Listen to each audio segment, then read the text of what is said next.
Selon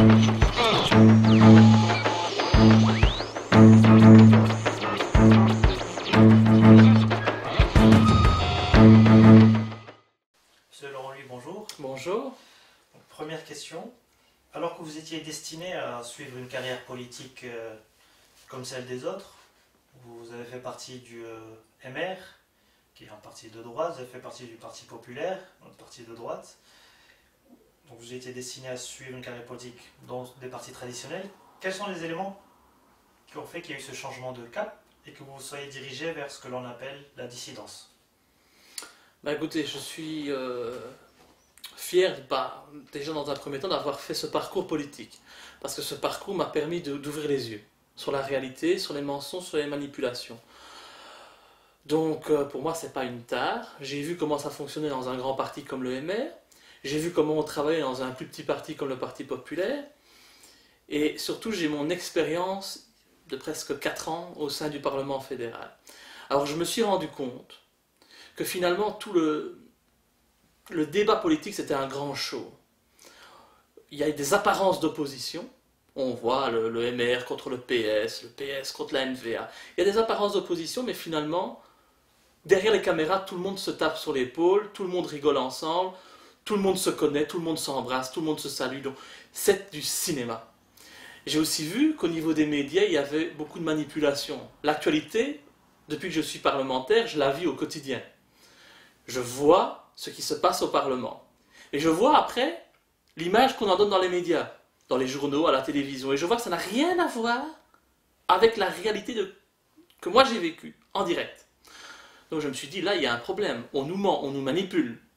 Et si on nous manipule, par exemple, sur ce que moi je peux vivre, sur toute l'histoire que j'ai vécue avec mes révélations dans le dossier du trou, le fait qu'on m'ait fait passer pour un salopard, alors finalement que je ne faisais qu'avoir un discours de volonté, j'étais de vérité, j'avais une volonté de mettre la lumière sur certaines manipulations, sur certains mensonges dans l'affaire du trou. On m'a fait passer pour une crapule, parce que je dénonçais des choses qui, certes, n'étaient pas très agréables à entendre, mais j'avais vraiment un objectif de vérité.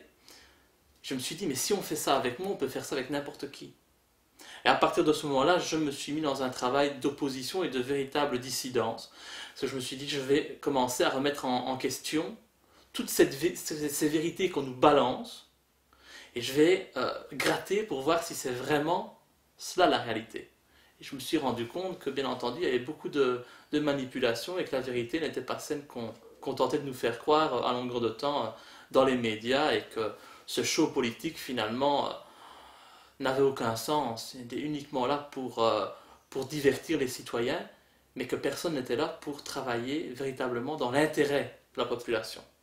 Et donc c'est pour ça que j'ai décidé de changer totalement ma manière de travailler, de ne plus être un produit du système et de m'y opposer.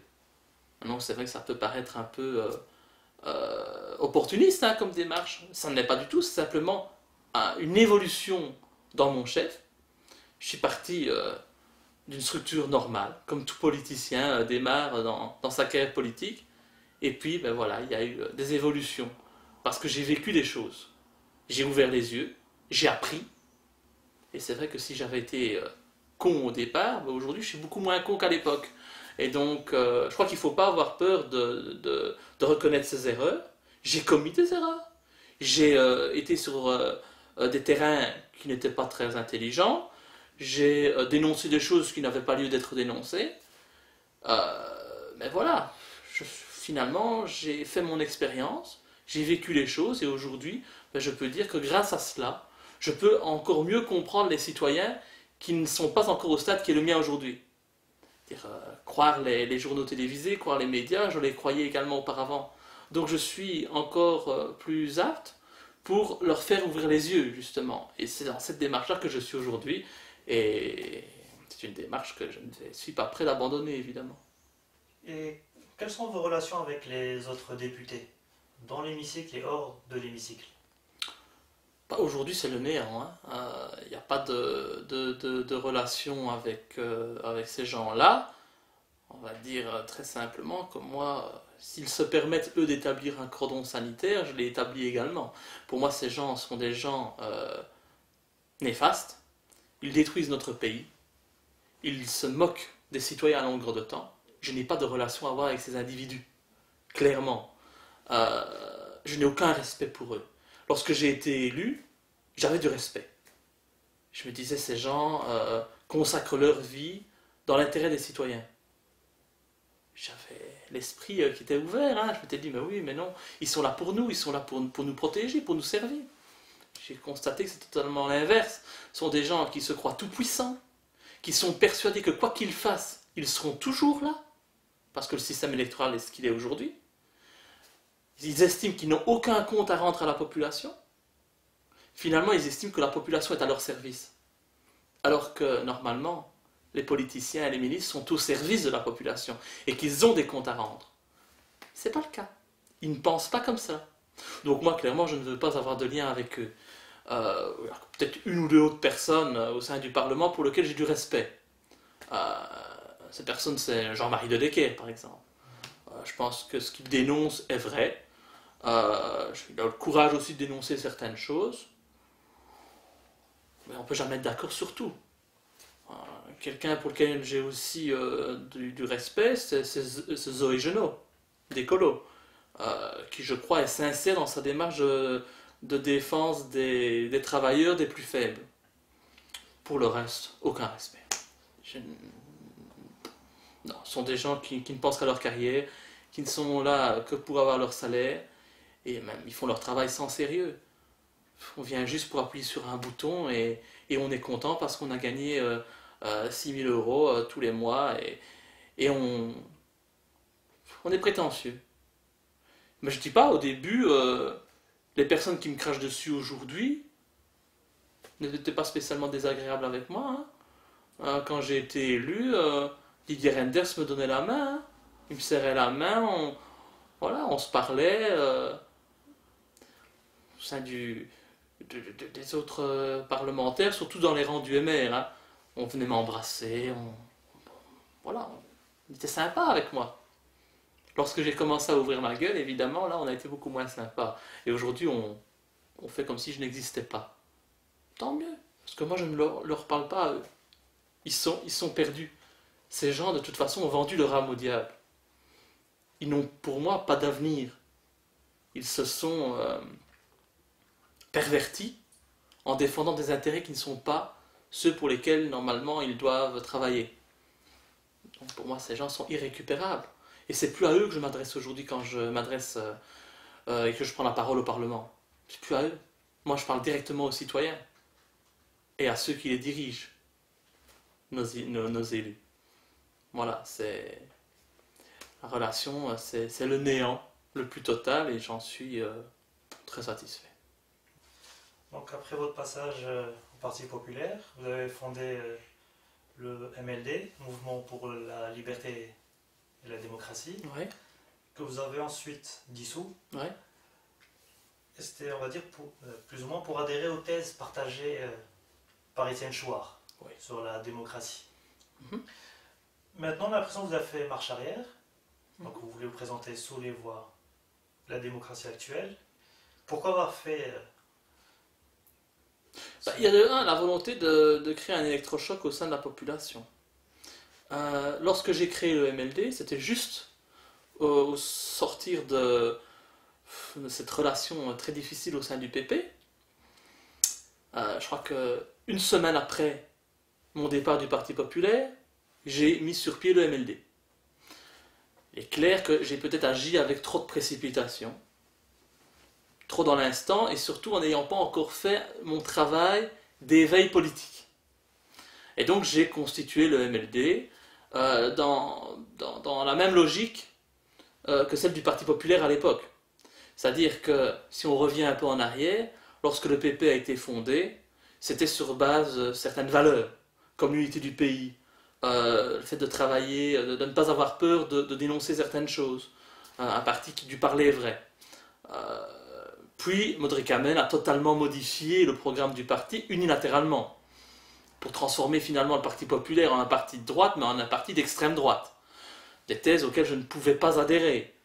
On sait très bien, il y avait cette aide financière d'Israël dont le Parti populaire bénéficiait et qui faisait que finalement il fallait taper à 100% sur les musulmans pour développer le projet sioniste. Ça n'a jamais été mon combat politique.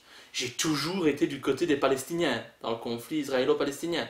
Ce n'était pas le cas au Parti populaire.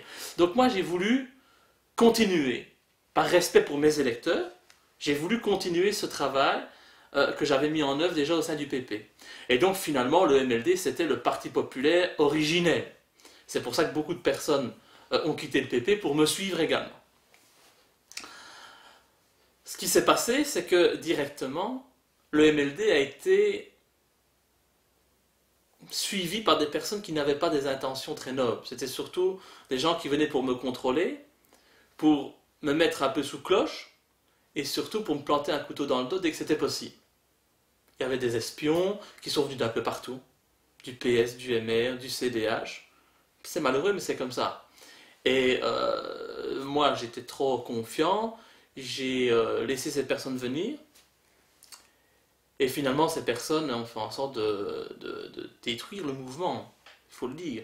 Il y a aussi eu mes révélations dans le dossier du trou, et ces révélations ont fait en sorte que l'ensemble du bureau politique du MLD s'est désolidarisé, parce que ce sont des gens qui, bien entendu, n'avaient peut-être pas suffisamment de courage, ne partageaient pas mon courage politique. Donc ces gens ont eu peur. Peur pour leur carrière, peur pour leur famille, peur pour leur avenir. Et donc finalement, après les élections communales de 2012, je me suis retrouvé un petit peu tout seul au sein du MLD. Et je me suis dit, on a démarré trop vite, ce n'était pas des bonnes conditions. Les personnes qui m'entourent ne sont pas les personnes qui conviennent à un vrai combat citoyen. Il faut des gens beaucoup plus courageux. Et donc je me suis dit, on va dissoudre ce MLD pour montrer finalement qu'il est impossible ou très difficile de développer un mouvement politique en Belgique sans financement public et en plus en devant compter sur les espions qui viennent des autres partis. Donc j'ai dissous le MLD parce que aussi c'est clair, je partage totalement le projet d'Étienne Chouard sur ce Parlement citoyen. Et j'en ai profité pour l'expliquer aux citoyens, mais aussi pour faire une proposition de loi, pour justement dissoudre le Parlement qu'on connaît aujourd'hui et le transformer en un Parlement citoyen composé de citoyens tirés au sort, sur une base volontaire évidemment, avec des protections, avec bien entendu des règles qui sont bien déterminées à l'avance. On ne va pas mettre un criminel à la tête du pays, hein. Ça, ils le sont déjà aujourd'hui. Donc, ce n'était pas ma démarche, moi, c'était une démarche plus positive. Et donc, cette dissolution du MLD m'a permis de mettre ce sujet sur la table. Et c'est à partir de la dissolution du MLD que j'ai commencé à avoir un certain écho auprès de la population. Mes vidéos, mes interventions à la Chambre ont été beaucoup plus largement diffusées. Que ce soit ma prise de position par rapport à la guerre au Mali, sur les manipulations internationales, justement, cette proposition de loi où j'ai pu prendre la parole au sein du Parlement pour justement dire à ses représentants qu'ils étaient incapables, qu'ils étaient inutiles et qu'ils avaient failli, ça a fait bien entendu beaucoup d'émulation. Il y a eu beaucoup de personnes qui m'ont rejoint à partir de ce moment-là. Finalement, 1 an et demi après, il y a une demande. Cette demande, c'est qu'il y ait un mouvement citoyen et politique qui puisse porter ces valeurs. Parce que je me suis très bien rendu compte aussi que pour attaquer le monde politique, il faut l'attaquer sur ce terrain. Parce que si je suis dans mon salon et que je parle du Parlement citoyen, il n'y aura jamais d'écho. Par contre, lorsque je le dis au sein du Parlement, l'écho est beaucoup plus important. Et donc, je n'ai fait avec le mouvement Debout les Belges que répondre à cette demande des citoyens qui ont enfin envie de pouvoir compter sur un député libre et indépendant pour porter leurs revendications. Ces revendications du bon sens, la défense de nos droits, de nos libertés, et la lutte surtout contre ces politiciens magouilleurs qui nous dirigent. Donc voilà, c'est pour ça que Debout les Belges aujourd'hui existe. C'est un mouvement citoyen avant tout, avant d'être un mouvement politique. Mais je pense qu'il fallait à un moment donné pouvoir rassembler toutes les personnes de la dissidence en Belgique derrière un mouvement. Et c'est, je pense, ce que je fais aujourd'hui avec Debout les Belges. Nous sommes aujourd'hui près de 2500 membres en un petit peu plus d'un mois, ce qui est quand même exceptionnel pour un mouvement en Belgique. Déjà, on avait parlé de l'exploit du Parti populaire en 2010. Le Parti populaire n'a jamais pu compter sur 2500 membres. Hein. À tout casser, nous étions 700. Hein. Et avec ça, nous avons quand même pu obtenir un siège au Parlement. Aujourd'hui, on est plus de 2500. Et ils sont belges, les 2500 Oui, bien sûr. Oui. Ah oui, Sans compter que nous avons des adhérents à travers le monde entier. Hein. Je crois que nous avons des membres au Vietnam, nous avons des membres au Canada, aux États-Unis, en Afrique, vraiment dans de très très nombreux pays. Je pense qu'il n'y a aucun parti politique belge qui peut présenter un tel résultat aujourd'hui.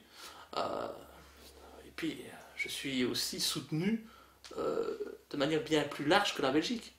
Aujourd'hui, je vais en France, les gens me reconnaissent. Il y a très peu de députés qui peuvent se targuer de ça, hein. Députés belges surtout. Donc voilà, je suis heureux de voir que mon message passe, que les citoyens adhèrent. Et donc, je pense qu'aujourd'hui, il était nécessaire de passer par la dissolution du MLD parce que les bases n'étaient pas bonnes. Et qu'aujourd'hui, Debout les Belges a des bases solides. J'ai fait mes preuves aussi.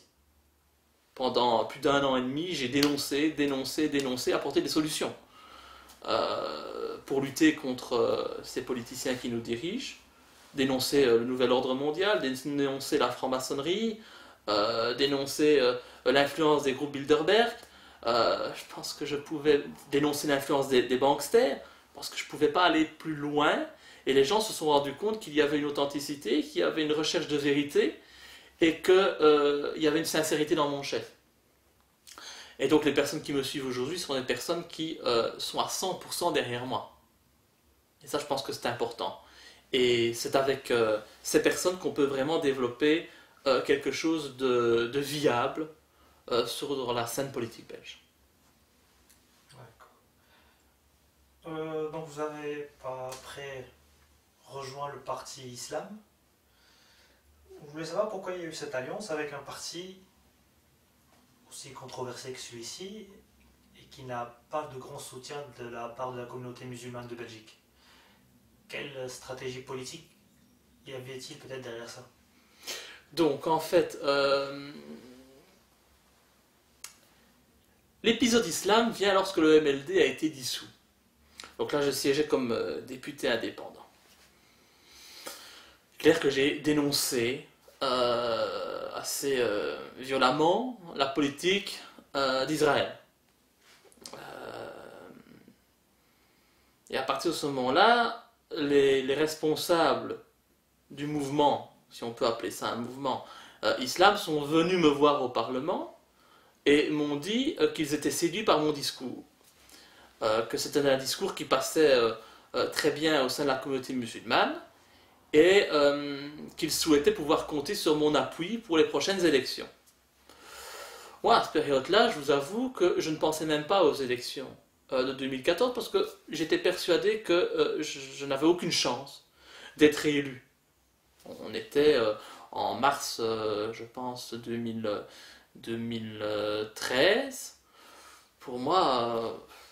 Voilà, je faisais mon travail au Parlement, mais je ne voyais pas à plus long terme. Hein, je n'avais pas beaucoup d'espoir. Au même moment, ce que je voyais, c'est que des pseudo-démocrates, comme les socialistes, comme les libéraux, comme le CDH, intervenaient dans la presse pour demander la dissolution et l'interdiction du parti Islam. J'étais choqué. Comment est-ce que des pseudo-démocrates peuvent demander d'interdire un mouvement politique concurrent? Parce qu'à ce rythme-là, autant interdire tous les autres mouvements. Comme ça, ils sont sûrs d'être toujours au pouvoir, hein, et ils sont sûrs de n'avoir jamais d'adversaire politique. Donc je me suis levé au Parlement contre cette injustice. Et finalement, je me suis dit, tiens, ces gens, ils n'arrêtent pas de me discréditer. Ces gens me traînent dans la boue.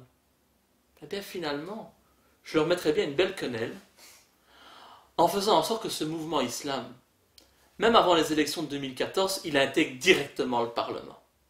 Et c'est pour ça que j'ai accepté de rejoindre le mouvement islam. Et bien entendu, j'avais demandé des garanties aux membres d'islam. Je leur avais dit, pour moi, ok, vous avez une très mauvaise réputation, vous avez tenu des propos dans la presse que je ne peux accepter.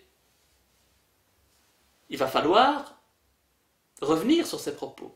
Alors là, monsieur Harouche m'avait dit, oui, mais avec la charia, ce sont des manipulations médiatiques, c'est pas ce que j'ai dit exactement, mais tu sais bien comment les médias sont, ils ont sorti une phrase, ils ont monté, et finalement ils ont ils m'ont fait dire que j'étais pour l'instauration de la charia en Belgique. Moi je suis quelqu'un qui fait confiance. Donc je lui ai dit, bon, ok, c'est ce que tu me dis, je prends ta parole, tu te prétends musulman, un musulman ne ment pas. Un vrai musulman ne ment pas. Il a une éthique, il a une morale. Bon, je dis, ok, ça va. On va continuer, on va travailler ensemble. On a travaillé, on a développé tout le projet politique. Bon, c'est surtout moi qui suis venu avec les idées, parce qu'au sein du mouvement islam, il n'y avait pas beaucoup d'idées politiques. Hein. C'était surtout se baser sur un seul nom, islam. En croyant que parce qu'on a le nom islam, tous les musulmans vont voter. Pour moi, c'était un peu vite. Donc j'ai développé le projet politique, un projet de réconciliation et d'unité nationale, en disant il est temps de donner une autre image de l'islam, une autre image des musulmans en Belgique. Tout le monde était d'accord, on a développé ce projet, et puis est arrivé ce qui devait arriver, ils m'ont désigné président du mouvement, j'ai mis en ligne un nouveau site internet, etc. J'ai développé, j'ai voulu donner une véritable structure au mouvement, parce qu'il n'y a rien. Hein. Islam, ce n'est même pas une ASBL. Le financement passait uniquement par les comptes personnels de M. Harouche. Ça ne va pas. On est hors la loi, dans un cas pareil. N'importe qui pouvait utiliser ce nom islam. Donc j'ai déposé le nom, j'ai déposé le logo, en mon nom. Et puis après, je me suis rendu compte qu'il y avait un manque de volonté des responsables d'islam de respecter leurs paroles. J'ai demandé à M. Harouche de faire une vidéo dans laquelle il disait clairement qu'il n'était pas pour l'instauration de la charia. Il a refusé. On revenait sur les promesses. On revenait sur sa parole. Il y a eu des problèmes énormes. De l'argent qui a été volé au sein du mouvement. Je me suis dit, mais dans quoi je mets encore les pieds ici? Des gens qui sont manipulateurs, menteurs. J'ai finalement compris que ces gens étaient manipulés par l'extérieur. Et qu'ils sont là, non pas pour défendre les musulmans, mais qu'ils sont là finalement pour donner une très mauvaise image des musulmans, une très mauvaise image de l'islam, et qu'ils sont certainement bien aidés par l'ambassade marocaine, dont on sait très bien les liens avec Israël. On est dans ce projet sioniste, une fois de plus, de salir les musulmans, de salir l'islam. Et finalement, ce sont encore les musulmans qui sortent perdants. Hein. Parce qu'avec ce mouvement islam aujourd'hui, je ne sais même pas s'il existe encore, hein, parce que lorsque j'ai décidé de laisser tomber, eux diront que j'ai été exclu, ce n'est pas le cas, j'ai plutôt voulu abandonner absolument ce projet, même si aujourd'hui le logo, le nom m'appartient, hein, mais je ne vais pas aller en justice, j'ai autre chose que ça à faire, moi. Hein. J'ai la population qui attend que je l'aide à sortir du marasme dans lequel se trouve le pays aujourd'hui. Je ne vais pas aller passer mon temps devant les tribunaux, hein. Ça c'est le divertissement, c'est vers ça qu'on veut me mener, je n'ai pas besoin de ça. Donc j'ai tout laissé tomber, je suis parti et j'ai créé Debout les Belges. Tout le monde m'a suivi. Toutes les personnes que j'avais vues militer au sein d'Islam, ils m'ont tous suivi. Aujourd'hui, Islam, ce sont 3 individus, et 4 peut-être avec cet individu à Liège, là, M. Guermit, qui estime que toutes les femmes qui ne portent pas le voile sont des traînées. Je n'estime pas ça du tout. Hein. Tenir de tels propos, pour moi, c'est intolérable. Ça, je tiens à le dire.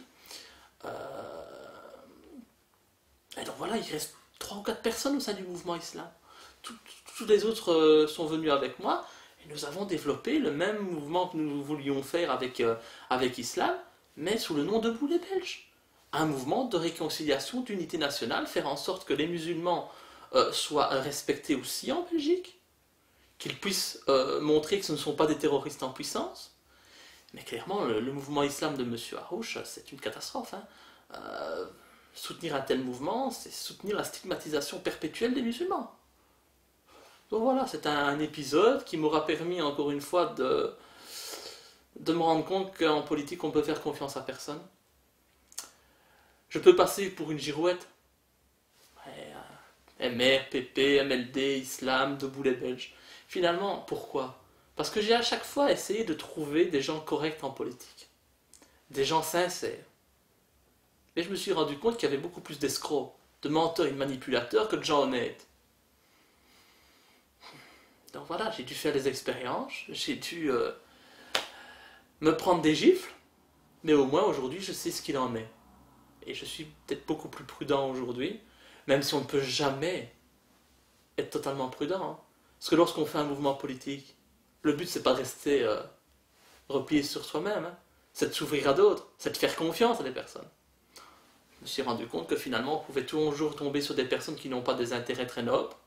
C'est un risque à prendre.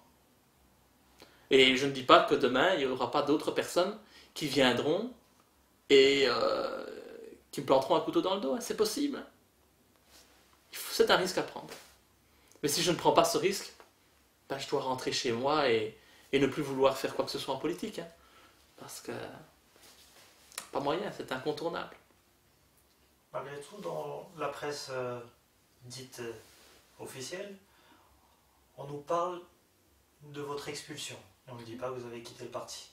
Et on dit que le parti islam a encore un président de parti et qu'ils existent encore. Qu'en est-il actuellement? Bah écoutez, ça c'est simple. Hein. Moi en tout cas, je dispose de documents. Un PV d'Assemblée Générale. C'est le seul document que le Parti Islam peut montrer. Hein. Parce qu'auparavant, il n'y avait jamais de PV, de réunion, rien du tout. Hein. Ça n'existait pas. Il n'y a pas de structure. Moi j'ai un PV signé par M. Harouche, où il reconnaît de un que je suis le président du mouvement islam, où il reconnaît que le logo, le nom m'appartient, et où il reconnaît que lui-même et l'élu de Molenbeek démissionnent pour siéger comme indépendant. Ils ont signé ce papier. 2 jours après, on fait un démenti dans la presse en disant que finalement, non, hein, Laurent Louis n'est pas président, c'est un putsch, et que eux ont décidé de m'exclure. Ben, c'est du grand n'importe quoi, enfin. Quelle est l'intention là derrière? C'est de salir mon image. Pourquoi me nommer président pour m'exclure 2 jours après? C'est quoi ça? Si on ne voit pas là-dedans la manipulation du système en place pour me salir, qu'est-ce qu'on peut voir d'autre? Mais moi, je ne vais pas m'accrocher à ça. Moi, islam ou autre chose, c'était pas ça le problème. Moi, tout ce que je voulais, c'était développer un mouvement qui permette de travailler à la réconciliation, à l'unité nationale.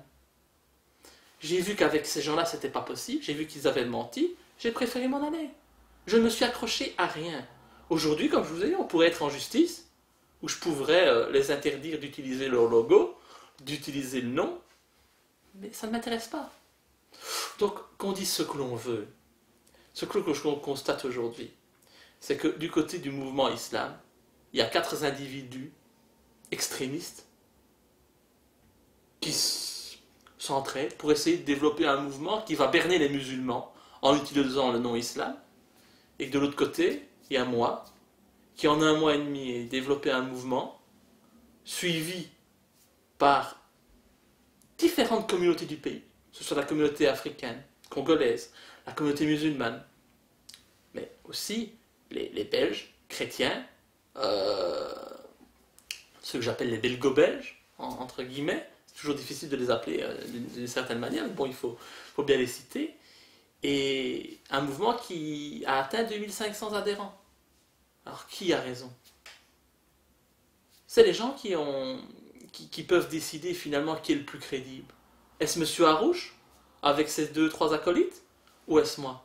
Je pense que les citoyens ont choisi. Les musulmans aussi ont choisi. Parce que je me suis rendu compte finalement que ce mouvement n'était absolument pas soutenu par la communauté musulmane. Parce que les musulmans aujourd'hui, en grande partie, ils me soutiennent. Je le vois bien. Il suffit de voir la composition aussi de notre public lorsque nous faisons des réunions. Parce qu'ils ont très bien compris où était le message de vérité et où était le projet intéressant pour la communauté musulmane. Mais c'est un projet finalement de boulet belge qui concerne tous les citoyens. À partir du moment où ce sont des citoyens qui veulent récupérer leurs droits, récupérer leur liberté et surtout lutter contre les manipulations, les mensonges et ce monde politique qui, depuis ces 70 dernières années, n'a fait que nous conduire droit dans le mur. Bon, voilà, je pense que l'épisode islam, c'est malheureusement un épisode que j'aurais pu éviter. Mais j'ai voulu faire confiance. Le projet me semblait intéressant de travailler à cette réconciliation nationale, parce que je sais très bien que si aujourd'hui on ne travaille pas à cette réconciliation nationale et si on laisse les politiciens faire, dans quelques années, nous risquons la guerre civile. Parce que la population belge ne peut plus considérer les personnes qui sont, par exemple, une couleur de peau noire, ou les personnes qui sont musulmans, comme des étrangers. Or, c'est ce qu'on essaye de faire. Et on essaye de faire en sorte que les citoyens aient peur les uns des autres. On crée des ghettos. Et alors, on présente tous les musulmans comme des terroristes. On présente les femmes voilées comme des dangers. Mais il n'y a pas de danger. La simple chose, c'est que nos politiciens ont totalement utilisé l'immigration pour créer des peurs injustifiées au sein de la population, opposer les gens les uns aux autres, parce qu'on sait très bien qu'il vaut mieux diviser pour mieux régner. Et donc moi je voulais m'opposer à cela. On a encore eu, comme chaque Saint-Sylvestre, le fameux article de menace terroriste, comme chaque année. C'est un grand classique. Un grand classique, et qui passe toujours bien. Passe toujours bien, oui, mais tant qu'on peut salir un peu les musulmans et faire peur aux citoyens, on ne se gêne pas. C'est incroyable d'ailleurs. Si on en croit les photos qui circulent, la ministre de l'Intérieur, Mme Milquet, connaît très bien la personne qui menace la Belgique. Donc c'est comique ça. Poser avec quelqu'un qui menace le pays d'attentats terroristes. Mais on pourra quand même dire qu'il y a peut-être une concertation là avant. Pourquoi est-ce qu'on rencontre telle ou telle personne finalement? Étonnant. Mais je laisse Mme Milquet libre de ses fréquentations et on est en droit de se poser des questions quand même. Surtout quand on connaît les liens qu'il y avait auparavant entre Ben Laden et les États-Unis. Ben Laden finalement qu'on a transformé comme l'ennemi public numéro 1, alors qu'il était l'ancien ami des États-Unis. Je dis ancien, peut-être pas si ancien que ça. Peut-être qu'aujourd'hui il est peut-être en train de couler des jours paisibles aux États-Unis. Je ne sais pas. Moi, je pose la question, mais c'est étonnant. Mais bon, il faut absolument que les citoyens se rendent compte que derrière ces menaces, il y a des manipulations. C'est pas anodin. On crée toujours la peur de l'autre. Parce qu'on sait très bien que la population, si elle s'unit, elle est beaucoup plus forte que le pouvoir en place. Et cette unité, c'est ce que De Boulet Belge est en train de faire. Est en train d'essayer de développer. Et donc je pense que c'est pour ça que les gens nous soutiennent. Pour ça aussi que nous sommes une menace pour ce système en place. Et c'est que je subis aussi les pressions que je subis aujourd'hui. Donc maintenant, vous vous concentrez sur votre mouvement De Boulet Belge. Est-ce que vous pourrez, en quelques mots, nous expliquer le programme?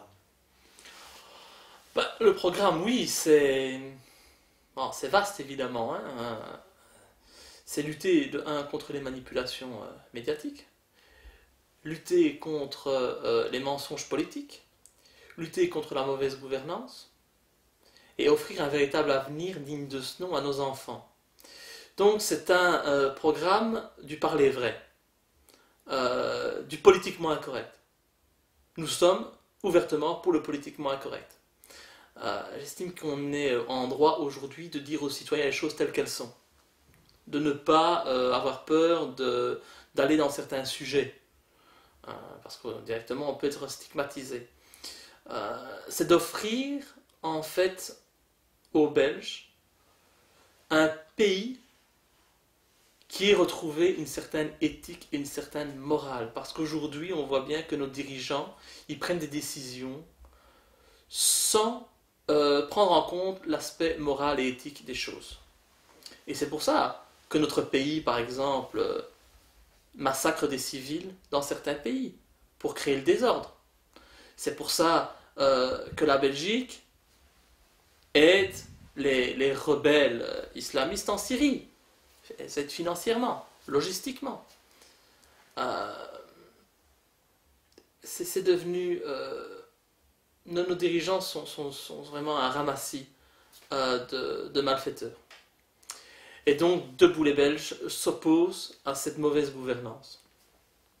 Mais on a énormément de points à développer. Le fait de lutter contre la pauvreté en Belgique, en considérant qu'un toit c'est un droit. Nous sommes pour le revenu minimum, pour les personnes qui sont dans la précarité. Nous voulons encourager les entrepreneurs, en offrant par exemple 1000 euros à toutes les personnes qui sont au chômage et qui ont envie de développer une activité indépendante. Aujourd'hui, on sait très bien, une personne qui est au chômage et qui touche ses indemnités de chômage n'a aucun intérêt à se lancer comme indépendant, parce qu'il peut tout perdre. Ah ben nous proposons de lui offrir 1000 euros par mois pendant 1 an pour qu'il puisse développer son activité, avec un coach, pour éviter les dérives. Et voilà, la personne peut donc se lancer dans l'entrepreneuriat, développer son projet, tout en sachant qu'elle a une garantie d'être payée. Et après 1 an, on évalue. Soit il peut continuer, et alors là, on lui propose de rembourser l'aide de l'État. Soit évidemment, il échoue, et là, de toute façon, rien n'est perdu. Il a touché ce qu'il aurait touché au chômage. Mais on encourage les gens à entreprendre. On propose d'exonérer de charges patronales les 3 premiers employés. C'est très bien, parce qu'aujourd'hui, on voit des indépendants qui ne savent pas engager, tellement les charges patronales sont élevées. C'est énorme. Belgique est un des pays où les charges sont les plus élevées. Donc, encourageons le travail. Debout les Belges, c'est lutter contre les gaspillages au niveau de la gestion de l'État. On a créé le fédéralisme. Mais qui sort vainqueur de ce fédéralisme? Pas les citoyens. Depuis qu'on a créé les communautés, les régions, qu'on a multiplié les parlements, qu'on a multiplié le nombre d'élus, le nombre de ministres, est-ce que les citoyens ont gagné quelque chose? Rien. Rien du tout. On n'a rien gagné au fédéralisme. Les politiques, oui. Ils sont sûrs d'avoir toujours une place quelque part. S'ils ne sont pas élus au fédéral, hop, ils vont à la région et vice-versa. C'est le jeu permanent des chaises musicales. Donc nous sommes pour revenir à la Belgique de papa. Cette Belgique unitaire qui fonctionnait très bien. Nous sommes pour une renationalisation du pays. Nous sommes contre les privilèges. C'est pour ça qu'on défend la suppression de l'immunité parlementaire, par exemple.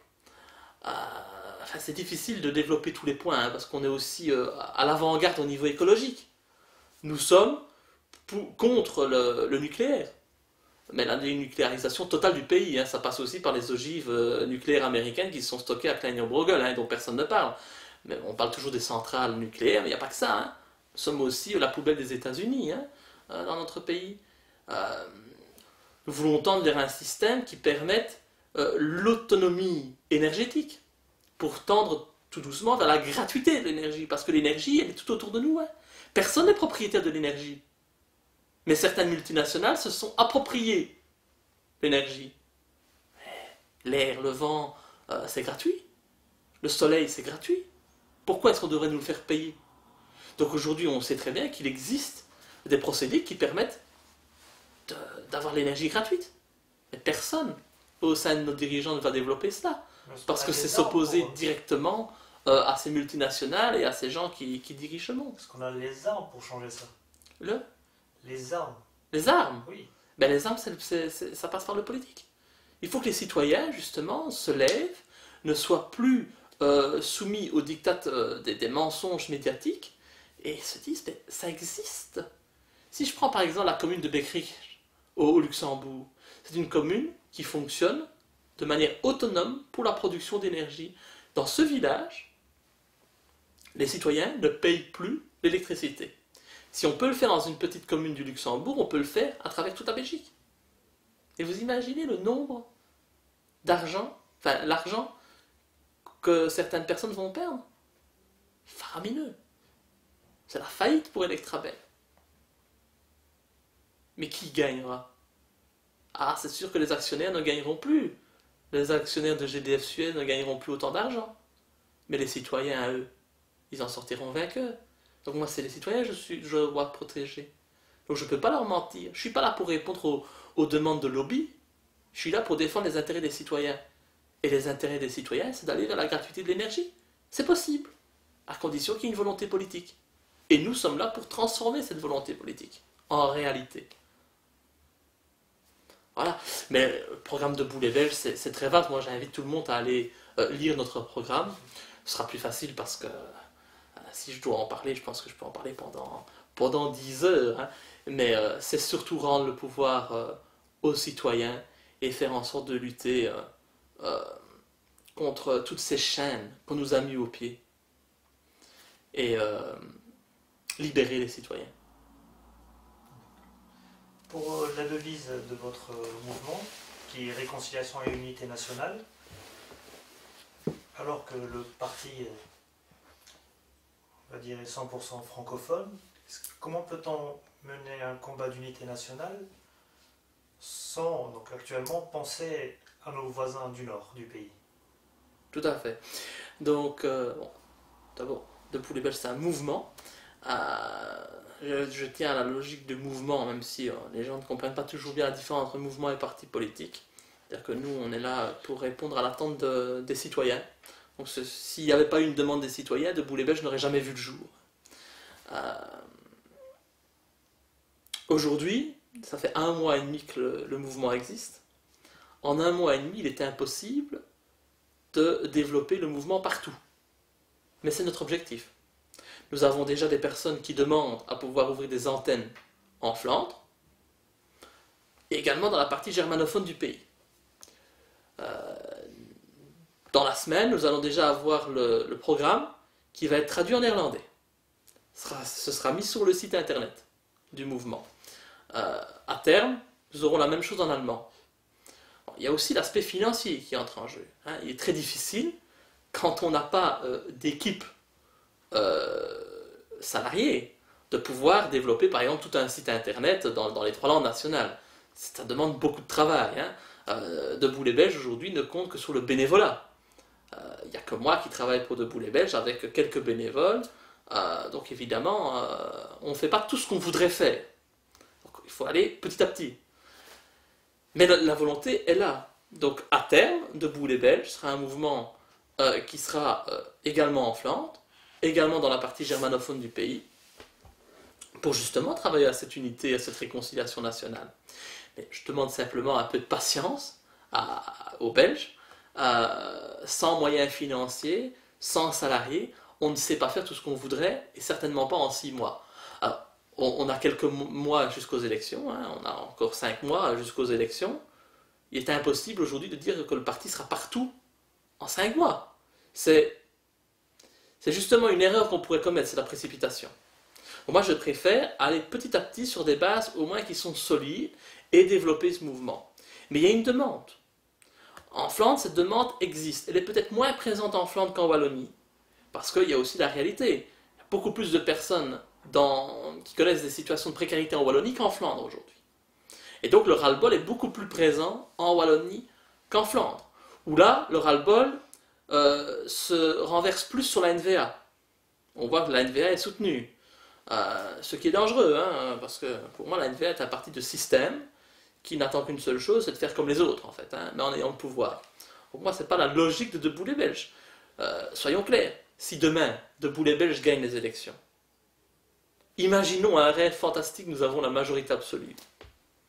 C'est pas pour garder le pouvoir, hein. C'est pas pour mettre 20 ministres de Boulet Belge, hein.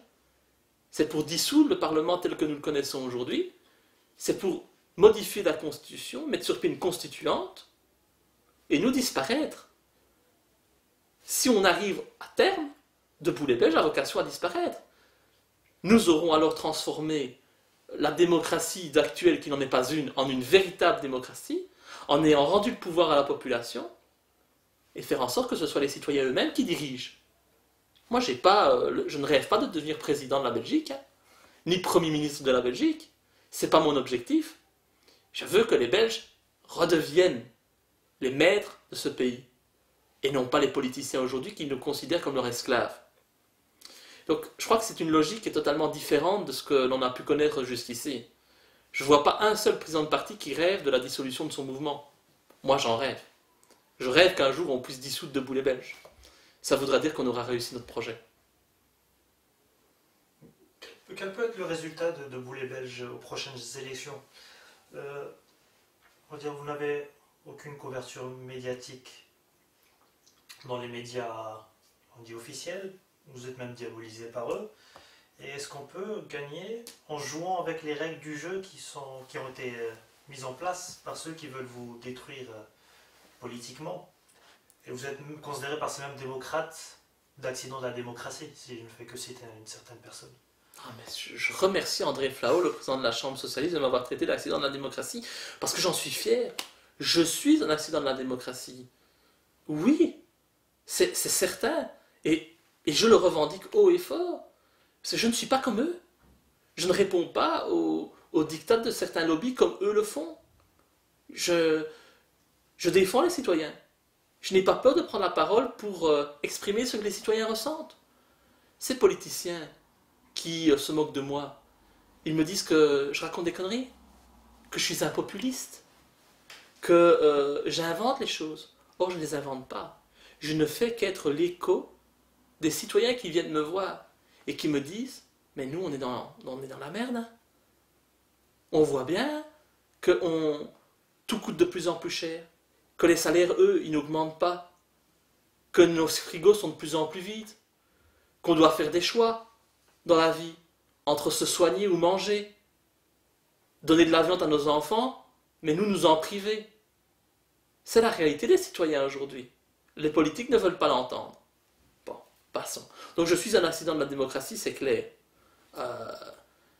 Et j'espère être, comme Étienne Chouard le dit, un gentil virus. Un gentil virus qui va contaminer la classe politique et ce système que nous connaissons aujourd'hui. J'aime bien être ce grain de sable qui va enrayer toute la dynamique. Oui, je ne sais pas aujourd'hui quel sera le résultat de Debout les Belges. C'est difficile à dire, j'ai pas de boule magique. Tout ce que je peux, c'est espérer qu'on nous laisse faire.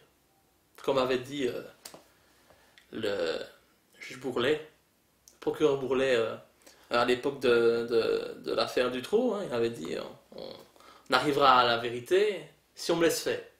Bon, on peut dire aujourd'hui qu'on ne l'a pas laissé faire. Moi j'espère qu'on laissera Debout les Belges se présenter aux élections et surtout que les résultats des élections ne seront pas truqués. Avec le vote électronique, il y a quand même des questions à se poser. Moi j'ai beaucoup de doutes sur le vote électronique. Parce qu'on le voit très bien sur Internet, qu'il est très facile de manipuler les résultats des élections lorsque les élections ont lieu par vote électronique. Bon, si on nous laisse faire, il est clair que Debout les Belges aura un bon succès électoral. Je le vois, avec le soutien qu'il y a aujourd'hui. Normalement, ça devrait bien se passer. Donc j'espère que les autres accepteront de jouer le jeu des élections, qu'il n'y aura pas de tricherie. Moi non, pour le reste par rapport aux médias, hein, je m'en fous. Pour moi c'est un honneur. Je serais sali en ayant la parole dans ces médias mensonges. Ils ne disent que des conneries à longueur de temps et des mensonges. Ils prennent les gens pour des cons. J'ai pas besoin de participer à cette supercherie. Hein. Donc pour moi, aujourd'hui, je me suis fait connaître sans les médias, par mon travail au Parlement. Je n'ai pas besoin des médias. Avec Internet, on a suffisamment aujourd'hui de moyens pour faire passer le message. Il passe. Je dirais. Voir qu'un mouvement comme Debout les Belges peut aujourd'hui compter sur près de 2500 adhérents, sans avoir accès dans vos médias, sans passer à la télévision, sans jamais être invité au débat. Ça montre qu'aujourd'hui on n'a plus besoin de ces médias dits traditionnels. Qui les regarde encore?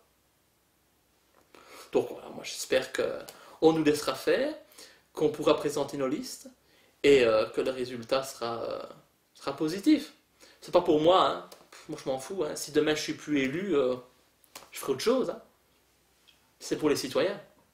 Aujourd'hui, c'est pour moi d'utilité publique qu'il y ait au moins des parlementaires qui parlent vrai au Parlement et qui défendent les intérêts des citoyens. Alors voilà, on verra bien si les Belges nous suivent. Pouvez-vous nous dire sur votre levée de votre immunité parlementaire en décembre dernier et il y aura peut-être un jugement pour recel et diffamation auprès de la justice. On voulait avoir votre avis sur ça. Et surtout du soutien que vous a apporté des dizaines de citoyens au sein du Parlement. C'est du jamais vu, ça. Ça, c'est du jamais vu, oui. Ça, c'est clair. J'avoue, aujourd'hui, je suis très fier de pouvoir compter sur un tel soutien populaire. Hein. C'est un magnifique cadeau que les citoyens me font. Et les gens sont fantastiques.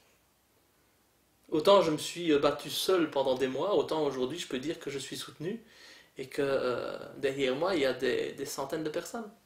C'est extraordinaire. Le fait de venir le jeudi après-midi au Parlement pour me soutenir, d'être présent en masse, d'occuper l'ensemble des sièges réservés au public, c'est une image énorme. Et surtout c'est un coup au moral qu'on donne à tous mes opposants politiques. Hein. Ça c'est clair qu'ils ne s'attendaient pas à ça. Qu'aujourd'hui ça les dérange. D'ailleurs, on veut interdire l'accès à mes militants. Ils étaient interdits la première fois? Oui, tout à fait, ils ont été interdits. Ils ont très bien compris, du moins André Fao, parce que c'est lui qui a interdit, a très bien compris qu'il n'avait pas intérêt à le faire parce qu'on était une véritable force et que si je demandais aux militantes de Boulet Belge d'être là tous les jeudis, nous serions là tous les jeudis. Et que donc, je pense quand même pas qu'ils pouvaient accepter de faire toutes les séances du Parlement à huis clos jusqu'aux élections. Ce serait une énorme atteinte à la démocratie. Donc nous avons remporté ce bras de fer-là, et aujourd'hui les personnes qui viennent me voir le jeudi ont accès à la tribune du Parlement. Donc ça c'est déjà quelque chose de positif.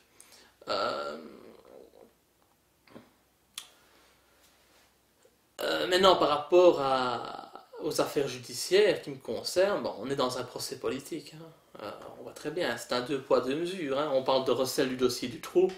On l'a retrouvé chez d'autres personnes comme le cardinal Danez par exemple, et lui n'est pas poursuivi pour recel.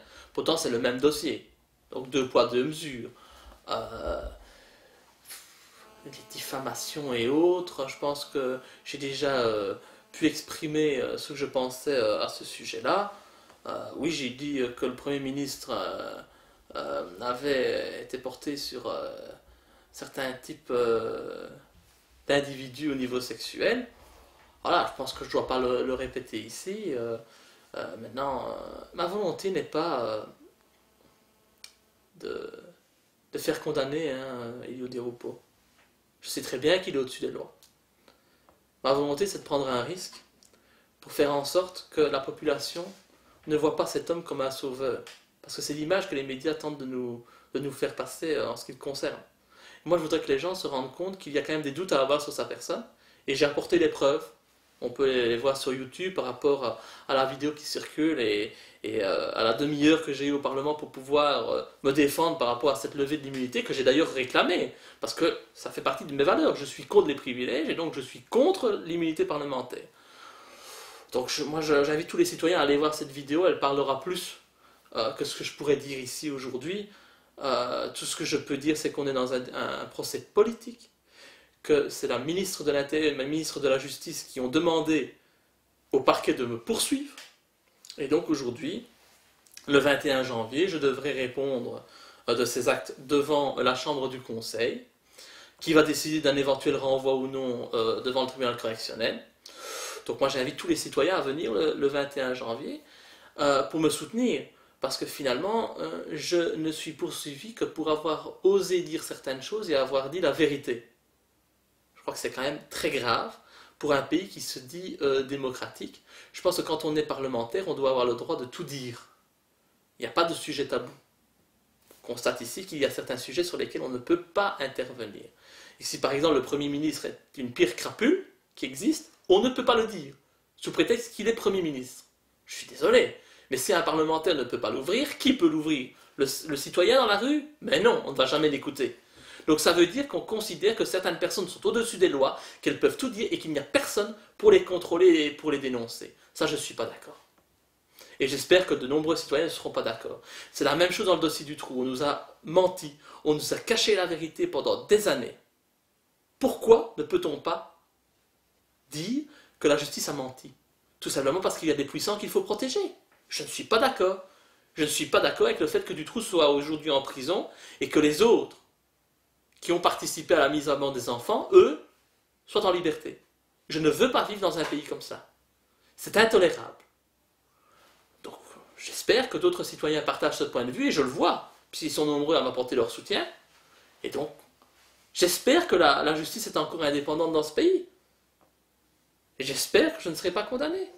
Et si je suis condamné, je le serai la tête haute. Parce qu'au moins, j'ai dit les choses. Je n'ai dit que des choses qui sont prouvées par des faits, par des éléments probants. Verrons bien le sort qui me sera réservé. On va parler de lors de votre premier meeting politique. Vous avez reçu le soutien officiel de Dieudonné. Quelle est votre relation avec l'humoriste? Nous faisons partie de la même armée, l'armée de la quenelle. Cette armée pacifique qui entend lutter contre le pouvoir en place, renverser ce système qui nous opprime. Donc c'est un frère d'armes, Dieudonné. C'est un ami, c'est quelqu'un pour lequel j'ai énormément de respect. Il a un talent humoristique énorme, qui n'est contredit d'ailleurs par personne. Si ce n'est peut-être Manuel Valls, la petite marionnette d'Israël qui se croit ministre français de l'Intérieur, mais qui finalement est peut-être ministre israélien de l'Intérieur. Mais tout le monde reconnaît son talent aujourd'hui. Donc c'est un honneur, bien entendu, pour moi d'être soutenu ouvertement par Dieudonné, au point aujourd'hui d'être véritablement son ambassadeur aussi en Belgique. Nous travaillons main dans la main pour la liberté d'expression et la véritable liberté d'expression. Parce que aujourd'hui, je sais qu'il y a un parti qui va faire la campagne sur la défense de la liberté d'expression, c'est le Parti populaire, avec M. Trulemans. C'est un faux combat. Parce qu'on sait très bien que le Parti populaire, aujourd'hui, il veut peut-être défendre la liberté d'expression, mais dans un seul sens. Taper sur les musulmans. Autant qu'on peut. Sur les Arabes. Mais ne touchons pas aux Juifs et à Israël. Mais il faut aller plus loin. Si on est pour la liberté d'expression, on ne peut pas interdire Dieudonné de dire ce qu'il dit. Pourquoi? Pourquoi est-ce qu'on pourrait toujours taper sur les mêmes et jamais sur d'autres? Je ne trouve pas ça logique. Donc voilà, nous menons ce combat pour la liberté d'expression. Et là, je pense qu'avec Dieudonné debout les Belges, j'ai un soutien de poids dont je suis fier. Et nous allons continuer en tout cas à travailler ensemble. Et je lui apporte tout mon soutien également parce que ce qu'il subit aujourd'hui est scandaleux. Cette volonté de l'empêcher de faire son travail, de transformer qui il est vraiment, de le dénigrer tel qu'on le fait, c'est scandaleux. On veut vraiment l'exclure de la société. Je pense que c'est la volonté qui existe et le faire taire. Et je sais très bien que ce qu'on fait avec lui, on peut le faire avec moi également. Et que si demain on interdit les spectacles de Dieudonné, demain on interdira le mouvement de Boulet Belge également, au nom soi-disant de la démocratie. C'est particulièrement vicieux. Concernant le fameux geste de la quenelle, Oui. que pensez-vous de cette interprétation comme quoi elle serait un salut nazi inversé? Alors, quand on fait ça, je ne vois pas où est le salut nazi inversé. Une petite rotation. Ah ouais, c'est du n'importe quoi. Et alors la nana, on ne peut plus le vendre non plus, hein, parce que c'est une grenade allemande. Vous ne saviez pas ça? Il faut... Enfin, à ce rythme-là, hein, avec des gens qui ont un esprit aussi perverti, on ne peut plus rien dire, on ne peut plus rien faire. La quenelle, ça veut dire quoi? Ça veut dire on emmerde le système. Et le geste, ça veut dire qu'on l'emmerde profondément. Si on voit ce que je veux dire. Ça ne veut pas dire que c'est un geste antisémite, que c'est un geste raciste ou quoi que ce soit. C'est évident. C'est évident. Simplement, quand on sait qu'Israël dirige le monde, que le sionisme dirige le monde. Nous sommes désolés que ce geste soit destiné aux sionistes, dont ils ne sont pas tous juifs. Mais oui, c'est destiné aux sionistes. Quand on fait, par exemple, la quenelle devant le mémorial de la Shoah, ça veut dire quoi? Ça veut dire qu'on trouve inadmissible que toutes les semaines, on nous parle de la Shoah comme étant le plus grave crime contre l'humanité, alors qu'on met sous silence des crimes qui sont commis aujourd'hui, au nom de l'argent et du pognon, pour enrichir certains, comme ce qui se passe par exemple au Congo, où on voit que des femmes sont violées, il y a des génocides perpétuels au Congo, des millions et des millions de personnes qui meurent chaque jour, dans l'indifférence totale, parce que, bien entendu, on sait très bien que ça fait le jeu de ceux qui dirigent le monde, et que tous ces diamants, par exemple, que l'on extrait au Congo, finalement, ils se terminent à Anvers, auprès d'une communauté, la communauté qu'on ne peut pas citer, on sait très bien à qui profite le crime. Ça, on ne peut pas le dire. C'est comme les méfaits de la colonisation. On n'en parle pas. La colonisation belge au Congo, c'est plus de 10 millions de morts. Pas une ligne dans nos manuels scolaires. Non, on a été apporter la civilisation au Congo. On oublie qu'on a été apporter le sida.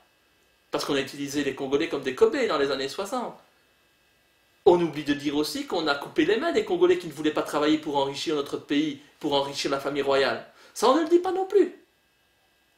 10 millions de morts. La Shoah, 6 millions de morts. Alors moi, je veux bien qu'on commémore la Shoah. Je n'ai rien contre. Mais qu'on ne commémore pas que la Shoah. Qu'on commémore aussi les méfaits de la colonisation. Toutes ces personnes qui ont été assassinées pour permettre le développement, par exemple, de notre pays. Mais là, on n'en parle pas. Aucun respect. Et donc, c'est pour ça que nous faisons la quenelle. Par rapport à ce mémorial sur la Shoah, par exemple. Pour dire, ok, il y a la Shoah, mais il n'y a pas que ça. Et il serait temps aussi qu'on arrête de nous rabâcher les oreilles toujours avec la même chose. Et que si on condamne la Shoah, ben, qu'on condamne aussi les meurtres qui sont commis aujourd'hui. Je rencontrais il n'y a pas longtemps un haut gradé de l'armée qui me disait, ben oui, j'ai participé à des opérations militaires au nom de la Belgique, en me déguisant en soldat, en me déguisant en musulman, pour aller assassiner des populations civiles, au nom de la Belgique. Mais ces personnes-là, personne n'en parle. Ces crimes-là, personne n'en parle. Ça, ce n'est pas acceptable. Et donc, c'est clair, la quenelle, c'est un signe anti-système, un signe de ralliement de toutes les personnes qui veulent dire non aux manipulations actuelles et qui souhaitent véritablement changer de système pour un système qui soit plus respectueux de nos droits et de nos libertés et surtout qui ne sacrifie pas l'éthique, la morale et les valeurs pour l'argent. Une dernière question. Après les élections fédérales, si le mouvement ne réussit pas à élire un député, que deviendra donc Laurent Louis? Et est-ce qu'il continuera son combat dans la politique? Écoutez, moi, de toute façon, j'espère que le résultat sera positif. Je crois quand même qu'il y a une certaine justice dans ce monde. Je crois quand même à la justice divine. Donc je me dis que notre combat est noble. J'espère que pour compter sur l'aide du Tout-Puissant pour parvenir à avoir un objectif qui aille dans le sens de l'intérêt de la population. Si ce n'est pas le cas, honnêtement, vu les difficultés, les bâtons dans les roues qu'on me met aujourd'hui en Belgique, je ne crois pas que j'ai véritablement un avenir dans ce pays. Je ne peux plus ouvrir de compte en banque, je ne peux pas contracter le moindre crédit. On m'a totalement démoli au niveau de la réputation. Je pense qu'aujourd'hui, l'État a tout fait pour me mettre des bâtons dans les roues. Donc, je crois que si je ne suis pas élu, je n'ai qu'une seule solution, c'est l'exil. C'est peut-être la seule manière de pouvoir continuer à vivre correctement. Mais bon, ne voyons pas le négatif. Moi, j'essaie de voir le positif. Je suis quelqu'un qui pense positivement. Et donc, je vous dis que Debout les Belges va réussir. Qu'il y a suffisamment de personnes qui nous soutiennent pour que ça marche. Qu'il ne faut pas avoir peur de rejoindre Debout les Belges parce qu'on est nombreux. Et parce que c'est justement en étant de plus en plus nombreux qu'on aura de moins en moins à craindre. et nous aurons, si Dieu le veut, un élu, et, ou plusieurs. Et en tout cas, on peut compter sur moi pour continuer mon travail, mes révélations, mon travail de vérité. Et je crois que la population belge peut me considérer comme son meilleur allié. En tout cas, je me battrai jusqu'au bout. J'ai pas eu peur de le faire, hein, me mettant en danger et en difficulté pour défendre les intérêts de la population. Et c'est un travail que je compte continuer à faire. Alors maintenant, si ce n'est pas possible par la voie politique, on peut très bien le faire d'une autre manière. Je pense qu'Alain Soral le fait en France. Il n'est pas sur la scène politique, mais il parvient à éveiller la population par son travail, qu'on soit d'accord ou pas avec tout. Là n'est pas la question aujourd'hui. Mais développer Debout les Belges comme un mouvement citoyen et non politique, c'est totalement possible avec une plateforme qui puisse travailler dans ce sens de l'éveil citoyen. Je pense que c'est quelque chose qui me tient à cœur aussi. Nous verrons bien. En tout cas, je ne laisserai pas tomber les Belges et je ne laisserai pas tomber ce pays auquel je tiens. Et si je fais ce travail, si je prends ces risques, c'est parce que j'aime mon pays et que je ne supporte plus de voir qu'il est à ce point maltraité par ceux qui le dirigent, des gens qui n'ont qu'un amour du pays. Ils n'ont même pas d'amour du pays, ils ne connaissent même pas l'hymne national. Donc ça veut tout dire, je crois. Et donc je suis aux côtés des Belges et j'ai envie que ce pays reparte sur de bonnes bases. Les Belges sont des gens extraordinaires qui méritent d'avoir des gens bien à leur tête. Et c'est le projet qui m'animera et je donnerai tout pour qu'on y arrive. Voilà. On vous remercie énormément pour cet entretien et on vous dit peut-être à très bientôt. Ah ben merci beaucoup, à bientôt.